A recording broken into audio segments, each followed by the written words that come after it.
It's time for a random review. We're ready to do a random review of One Piece. All right, welcome to Original Geek. We set the topic, the Tice set the direction. We know what we're reviewing, we're just not knowing how. Primarily Season 1. We know Season 2's out. But Yes. we're just starting it. Maybe like many of you. Yes, this is exciting. I believe the first episode, actually the whole season, this is one of those whole season drops just happened. All right. I rolled for you first last time, or you rolled for me first? I don't think so. I think... All right, so I'm going to roll for you. Yeah. Got my 20-sided dice. Ready. Here we go. A 2. A failed fortitude. The Netflix house-style lighting. So the muddy, dim cinematography in the night scenes. A visual class. Critics have noted that while the costumes are vibrant, the lighting often feels dull and gray, Netflix look, sometimes washed out by the bright, candy-colored world of Ichiro Oda, making some scenes feel very visually flat. What do you think? I actually quite disagree. However, remember, we already prefaced this by saying we are new to this world. So I did not watch any of the anime of One Piece, so I have not seen that. But I will say the manga was black and white, so not that vibrant. Come on. So at least that's my understanding. And hey, maybe I'll be doing a canon correction for those who are experts. But as far as I know, the manga is black and white and the anime is color. I thought that the cinematography here was very bright. And I thought in general, this show is really bright and positive. And I think when you have a nighttime scene or a dark interior, that's okay. I don't think it has to consistently look like it's daylight. But overall, this was a very visually appealing show.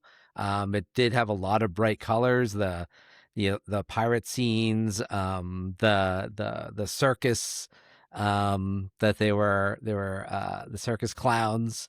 Yeah. There is a lot of brightness, I thought, to this, and I think just in general, this show is incredibly positive. The monkey. Oh my God, Monkey D. Luffy. Monkey D. Luffy. He's just such a joy as a character. So I disagree with this being too dim. I'll say I agree with your disagreement because I just watched season 2, episode 1, and there's a lot of night segments that were very well lit. Now they were in the city at that point in time. So I won't spoil it because I know it's brand new for folks, but I think it's a super vibrant show. It's one of the things that drew me to it initially was how like bright and poppy it was. Right. Right. All right. Okay. Are you ready? Let me have it. Got a 7. Successful stealth check. The Easter egg hunt. Bounty posters and background references. Masterful world building from Stephen Cavill and Bellamy's posters to the subtle mentions of Baroque works. The show felt lived in and rewarded longtime fans without confusing the normies. We can probably speak to the second half of that. I love this. I love that I got this. Now, again, if you guys don't remember, we don't know these beforehand. We get them generated, but we try not to look at them. So I had no clue this was coming, but I love it because we just said, I'm the normie. In this case, right? I am the one who didn't catch these. I will say I understand the references, the Baroque works, like the actual works of art in the background. I've noticed them just because I'm old and I've seen pictures of this stuff in the past.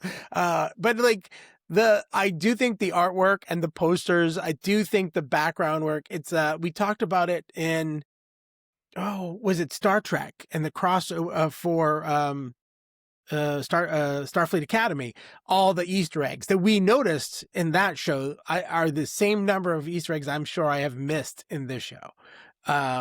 Just because I came at this show without knowing anything about it. I'm sure there are fans of One Piece, both the anime and the manga, who are like, we're waiting with bated breath for season 1, right?